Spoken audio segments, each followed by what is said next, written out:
Welcome to From the Green Velvet Couch podcast. Through her professional career of being a life coach, therapist, and certified corporate wellness specialist, your host, Shelley O'Neill, has accompanied many on journeys of healing and personal wellness. Now join Shelley and her guest from the Green Velvet Couch. Welcome today, Amy. Very pleased to have you as a guest, and I'm going to let you introduce yourself and share a little bit about what you do with our listeners. Yeah, absolutely. So my name is Amy Hartmann. I am the founder of a company called SoTrue, and that comes from the idea that when we say something that really resonates with someone else, we say that's so true.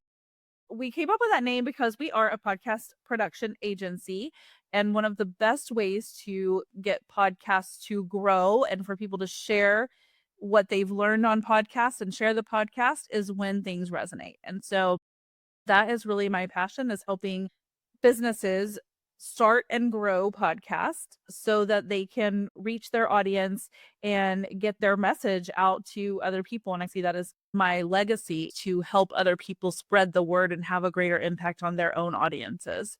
And that's been my passion for quite some time now. Yes, and at So Wellness, we've had the pleasure of working with you. You produced our podcast and you've helped us in so many ways. So Wellness and you're So Truth. It's been a great partnership for certain. Tell me just how you got into the field and how you decided that you did want this legacy of So True and wanting it to resonate with people. Yeah, so I actually started as a full service marketing agency back in 2014. And at that time, I always say I started a marketing agency by accident because we have a real estate brokerage and it was brand new. And at that time, I was a teacher in the classroom. And I said to my husband and his business partner that I would grow their business over the course of the summer when I was off. And if I was able to double their business, then I wanted to leave the classroom and come and work for them as their marketing person. Well, we doubled, tripled, quadrupled the business that summer. And we also had a networking group that met in our office, and they were observing all the growth. And so by the end of that summer, I had also been hired by a bunch of people to do their marketing because they were watching it all happen. So I always say I started a marketing company by accident, and I loved doing it, and it was really a lot of fun. But we were doing all kinds of marketing. So we did email marketing and social media marketing, just all of the pieces of it. And as time went on, I started to think I'd really like to pare this down and get really focused on what I love to do for many reasons. But one of them was more time in my life, more space to breathe, more time to spend with my family, less stress on myself, and less hours working. So I really focused in on what is it that I want to do that gets the best results for the clients and that I feel really helps them share their message, because that was something that I was very passionate about, was like, how do we get to the core message of what people want to do? And there's so many great messages and there's so many great companies out there. And sometimes it's just that people haven't heard of them yet. And so if we can get people to hear about their message, they can make a bigger impact. And that's really where the podcasting side came in. Many of our clients had podcasts. We were already doing podcast production as part of the full service marketing. And I just thought, you know what, that's the part that I want to carry over with me. And so we began to downsize all of the rest of the areas and really move into the podcasting, because I feel like it has the biggest impact and it really has made a difference for our clients and for myself in my own life. Oh, that's so important. I always talk about wealth and luxury as having choices and options.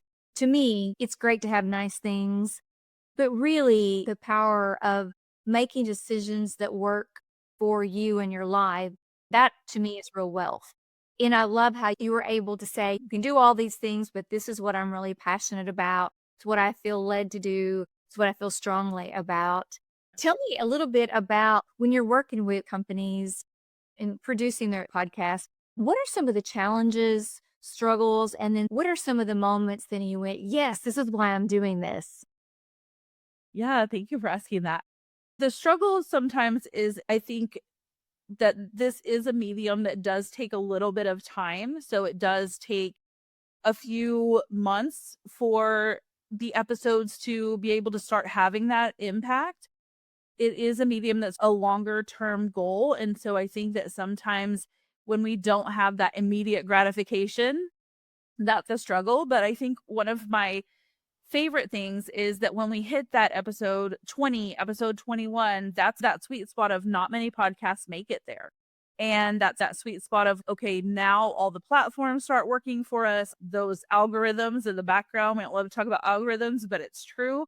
All of that stuff comes into play and starts really working for us. And we start to see that exponential growth.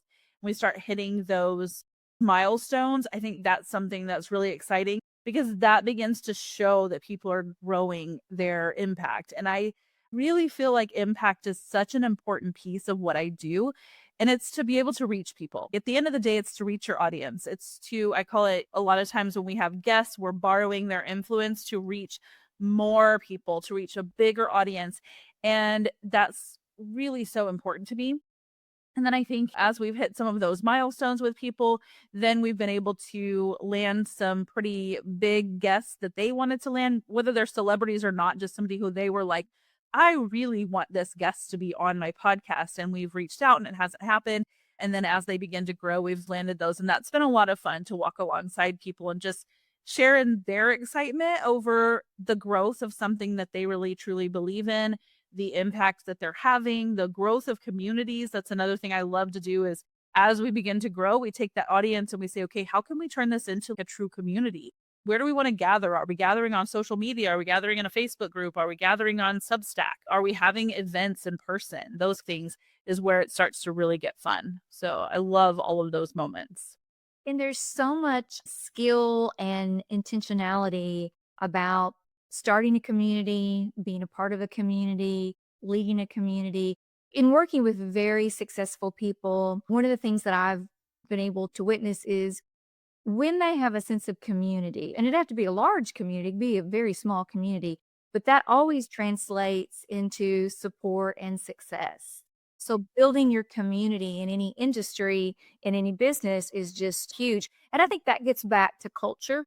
We spend a lot of time talking about the culture of an organization, regardless of its size. The culture of a company with 10 employees and under is just as important as a 1,000-employee company. Being able to assist those companies that you work with building that community, that has to be exciting for you. Yeah, I think that's one of the most exciting parts because we start with a podcast and then from there, the whole goal is that the audience is a community of people that you're able to support, that you're bringing thought leadership to. Obviously, as communities grow, that does grow a community of people that we can sell to, right? The podcasts I work with are in business. So we also want to be able to sell to them.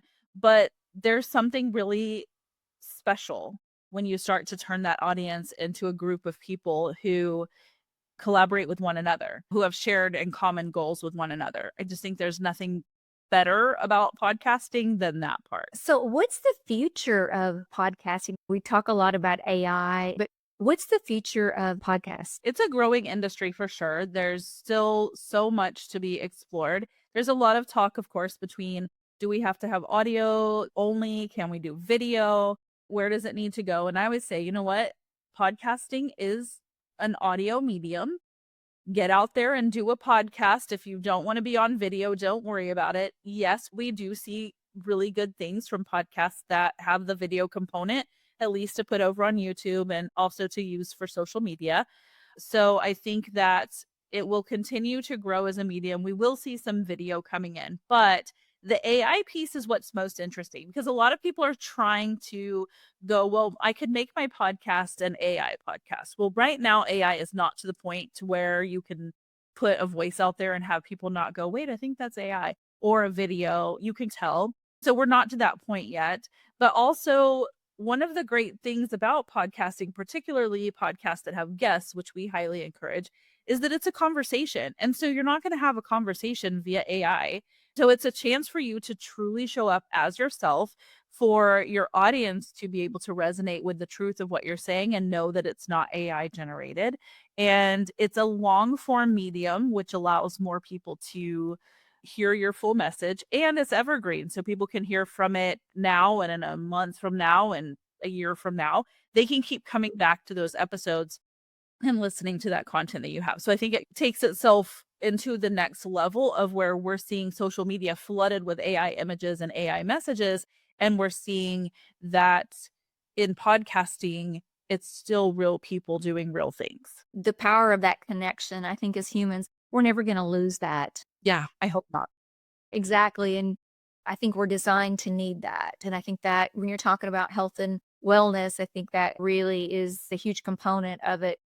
Well, speaking of wellness, you work with a lot of different companies, different sizes. Tell me what you do to balance and to stay healthy. Because I know a company like ours, we're always in a panic. How do we do this? Oh my gosh, have we lost this? I want the t-shirt that says, did I just lose all of my content? And you're always very calm and very patient and reassuring. We'll find it. We'll get it. It's no big deal. And I'm like, oh my word.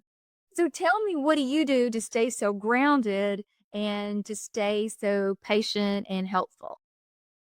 Thank you. I have not always been great at this. And all my clients know it. On February 14th of this year, I woke up and something fell off. And I went and looked at myself in the mirror, and half of my face was frozen and drooping. And I thought I was having a stroke. And I went to the emergency room scared. And turns out it was Bell's palsy.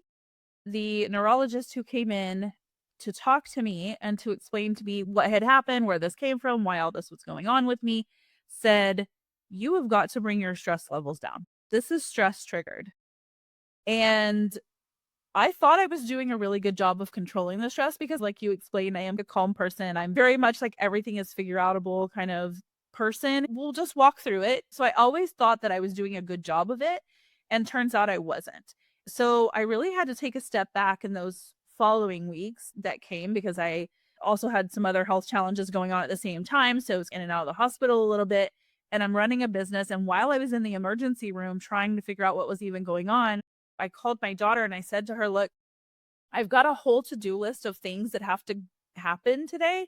And in fact, you guys had an episode that needed to go out that day and that I needed to check on. I need to look at all the things. I've got this whole to-do list. This was not my plan for today. This is not my plan. Bring my laptop." And the nurse was like, "No, you cannot have your laptop in the emergency room. No, that we're not doing that." And I was like, "No, I have to because I have a to-do list." In that moment, I thought I felt like I was doing a good job, but I wasn't doing a good job of managing my stress and my health and keeping balance in my day. So I've really taken a step back. One of the things that I do is I make sure that I'm standing up and walking several times a day, that I'm drinking all the water that I need to drink. I think that's such an important part. Exercising, even if just a little bit, even if it's just that little walk or just some kind of movement, paying attention to my eating times, making sure that I'm eating. I think when we get in our home offices, I work from home and I'm in my home office and I can sit at my desk and be at my computer for hours and hours. I've built up such a stamina that I don't even notice that I've missed lunch. It doesn't even cross my mind. So being really careful about that. And then also setting times when I'm done. So my day ends now at 6 p.m. and I'm done. I don't look at my computer till the next day. I've taken my email off of my phone. Just some of those things to really help find that balance, which then helps me to continue to stay calm and grounded and also de-stress a little bit. I don't work on the weekends anymore. So these have just been some really timely in the past 6 months shifts that I've made to even do this better. That's so helpful and informative. Part of our podcast is really just finding out how other people do it. How do they live a healthy life? How do they navigate? And I remember when I found out about the Bell's palsy that you had been diagnosed with, the first thing that came to my mind was she didn't tell anybody. That common saying that we never know what someone else is going through because we're typically very self-absorbed. But I remember thinking that you had been doing all of these things with navigating that and being a little bit familiar with it. That's not something that goes away typically in a day or two. It can be a slow recovery. It affects your balance, your coordination, the way that you can express things. There's a lot of things that it affects with your daily functioning. And it really just drove home to me how you were still being professional, even though you were dealing with some personal health struggles. And I think that's a lot of So Wellness. That's a lot of our mission is how do you have the best life? And when I say best life, it's really about how do you navigate life personally and professionally? Have the best business? How do you have the best health? I was really pleased that you shared that with us. Healthy people set boundaries, and unhealthy people never like those boundaries. I always tell people if you're getting pushback from people because you're setting a healthy boundary, it's different if it's an unhealthy boundary. But if you're setting something that's appropriate and you're getting pushback, probably it's the other person that's not so healthy. And that's why the pushback is coming. Yeah, it's absolutely true. What's interesting is that in setting those boundaries, because I work with a lot of business owners and a lot of people who are in similar situations with a team, I have a team of 10 people. So it's a small organization. Because I'm working with small organizations as well, I think that a lot of people have been really appreciative of it and have said to me, I want to do the same thing. I want to set that 6 p.m. boundary. I want to set that weekend boundary. And I really haven't gotten a lot of pushback. And I think that that says a lot about, of course, the people that I work with, but also just about this small business community and who we are and how we value one another. I really did decide to set that boundary. And a lot of people now, when they email me past that, they're like, I'm not expecting an answer until tomorrow.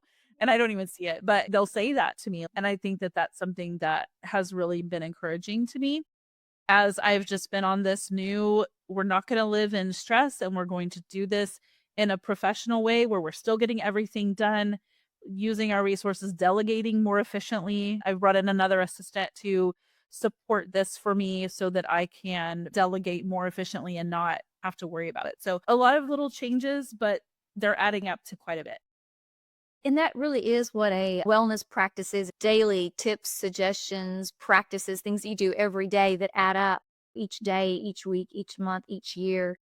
And I think so many people feel like they've got to spend a lot of money or they've got to enroll in a very complicated, complex wellness program to get healthy. And you can do that. There's nothing wrong with that. It's just not always real sustainable. I think for you, what I'm hearing you say is that you were very intentional and went back and analyzed, where do I need the extra support? What's that going to do to my own physical and mental health? How's that going to benefit me? Which is what a good business leader does, actually. And it is about leadership, right? It's about leading yourself, your community, my children, being an example for them. They're all young adults at this point, and so they're watching too. And I also want to be around and be healthy for them. There was work that needed to be done. And when those things happen, it's an opportunity to go, I didn't have a stroke, but it could have been at the levels of stress that I was under, right? It could have been. And then life changed in a minute, in an instant. My life was completely different, at least for a few weeks and months. Still have a few things that are not noticeable to other people, just to myself. It's October, that happened in February. This has been an ongoing process. When life changes in that moment, are we ready for that kind of stuff? Do we have plans in place for it, or do we have to call to get our laptop delivered? I have this really funny video with my daughter. She did come up there to the hospital, of course, and we were talking and we actually recorded ourselves. And I said, my life goal is that if this ever happens again, I don't have to call you for the laptop. I have plans in place to where if my to-do list goes awry, someone else can do. Exactly. Oh gosh, that's funny, but it's true. So true. But I'm glad you brought that up about in the blink of an eye, our lives do change. I say this when I speak to groups and all. If you live long enough, it will happen to all of us that you will blink, life will look very different. It'll never look the same. It doesn't mean it can't be wonderful moving forward, but it is going to be different.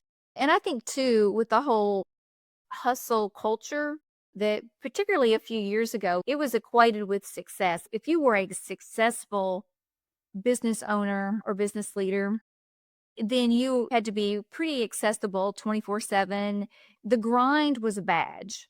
I'm working Saturdays, I'm working weekends, I'm taking calls at all times during dinner and things. And I think for a lot of people, the message was sent, I don't think on purpose, but that's what success is, that's what hard work looks like. And that's really just what a marathon of stress is. It's not real success. It's just a little bit of a cognitive distortion. It's a mindset that you picked up somewhere.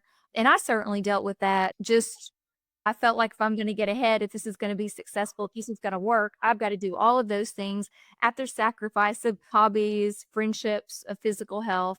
And I think after talking to enough people and reading and just being on different platforms, I'm like, okay, I am missing it here. I can be healthy, well, and successful. And I think that's what you're saying. You've made the choice to do that. Yeah, absolutely. It is an intentional thing, and we can keep going in that hustle, and we can be silently harming ourselves because, like I said, I thought because I am a very calm and grounded person and I tend to navigate things just with that attitude of, well, let's just figure it out. I thought that I had it under control and I didn't know that I didn't. And so when I stopped and I looked at my life, I realized you're sitting for 14 hours or 16 hours in front of a laptop in the same chair without really moving. Did you get up to go to the bathroom and drink some water and have your lunch? Those things really matter in our lives and they cause stress in ways we don't realize. Absolutely. I always go back to the studies where longevity is linked to movement. And every 10 years that we age, say from 20 to 30, we tend to not move near as much. And we're not moving as much at 50 as we were at 40. So, in this time, day and age of working from home and working remotely, you're right. We lose that natural rhythm of someone coming in and saying, do you want to grab lunch? You want to heat up your lunch? Do you want to meet me for lunch? All of those rhythms get lost. And it looks like we've got more time to work. And really, we've got more time to be busy, but it's not necessarily work. It's busyness, but it may not be that deep work that's going to result in something really productive and generates revenue or the results we want. Yes, absolutely. I think that's such an important thing to take a look at is how much time are you busy and how much time are you productive? And there's a difference. I'm looking at just the different methods that people work well with. One of them is the 333, where you have basically 3 hours a day of deep, deep work. I love that. And then the 3 hours for family, for hobbies, for your physical health and different things. So I think it may be a good way for a lot of people to manage, and other people need to do it differently. But finding out what works for you to have great results versus just, I put in 16 hours. And out of that 16 hours, what did it do to my health, my physical health, my mental health? Exactly. And the other piece of that too is it's really easy when you're running a small business to think, well, I can just do that. I'll just do that. It's just easier than having to delegate. We have really good people that work for us and they're excited to take on tasks and learn something new and have somebody delegate to them and give them ownership over things. And we talked about culture at the beginning of this. That really lends itself to a culture of people who are happy to be a part of an organization too. And I've really learned that I was already a good delegator just in general, but also taking a look at where was I not delegating that I really should? Where are some areas that other people could have some ownership for this and have a lot of pride in it? And also, I don't have to be the knower of everything. I've got some young people on my team who are really good at what they do and really good at the new technologies. And so, why would I not leverage what we have internally? So, I think that also lends itself to a really healthy culture too. Yeah, absolutely. I think if you can surround yourself with people that know more than you, that is the mark of a great leader, not just successful, but a great leader, because none of us can be the expert in everything, nor do we want to be, should be. That would be overwhelming. And I see people do that when I'm doing a coaching package with someone. They're like, I just can't delegate and it's just me and I've got to do all of this. And I'm like, well, it can't just be you long term. Maybe this month, but at some point you've got to delegate. You've got to hire people who know more than you in certain areas. Yeah, absolutely. And I always say if you're trying to know it all and you think that you should learn every single thing, you're leading with your ego. And instead, we can take a step back and go, I'm a great leader and I hire great people who know how to do these things and deliver great results. And I can take a lot of pride in that instead of I have to do all the things myself. That's not healthy leadership. Right. Exactly. Well, thank you so much for just sharing your journey and what works for you, the choices that you've made. And I would love for you to share a little bit about your company, how people can follow you, contact you. We just have had the best working relationship, and we're very pleased and proud that you worked with us and helped us so much. So thank you. And please share. Yeah, absolutely. Thank you so much. So our website is sotruemedia.com, and that's the best place to get in touch with me directly. There's a button there to schedule a call if anybody wants to do that. And then on all social medias, we are Hey So True. So at Hey So True on Instagram, Facebook, all the social medias. That's how you'll find us. Awesome. Well, thank you again. And for those of us that have the honor of being able to talk with you, thank you. And thank you to your team for what all that you do for our podcast. And you can follow Shelley O'Neill Wellness on Facebook, TikTok, Instagram, and YouTube. We look forward to your support and helping you have your best life ever. Thank you.